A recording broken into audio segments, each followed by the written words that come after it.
Phone చేస్తా. చేసి ఏం చెప్తావు? చేసి సండిన ఆడియన్స్ అడుగుతానంటే చెప్పేస్తాను. చూడు ఎట్లా చేస్తున్నావు. ఇది ఎంత ఏం చేసినావురా? ఏం చేసినావు? అది అది ఆడియన్స్ పిలుస్తున్నా. ఎందుకు విసుకుతున్నావు? కొట్టంట అందరు కొడతారు. బ్యాడ్ గర్ల్ నువ్వేమన్నా తినమంటే ఆరెంజ్ ఎందుకు అట్లా ఒక ఆరెంజ్ మొత్తం పిసికి అండ్ మిర్చి బజ్జీ ఇస్తే కూడా అందులోనే వేసి పిసికి గ్రైండ్ చేసి ఇట్లా చేసినావా?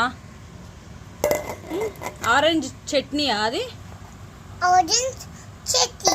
ఏమేమి వేసినావు అందులో? ఆరెంజ్ వేసిన, ఇంకా ఆరెంజ్ వేసిన, ఆలుగడ్డ కూడా వేసేసినావా? బాగుంది నీ ఆరెంజ్. ఇది ఇట్లా వేస్తా చూడండి. ఆరెంజ్ తినమని గిన్నె ఇప్పించుకొని స్పూన్ ఇప్పించుకొని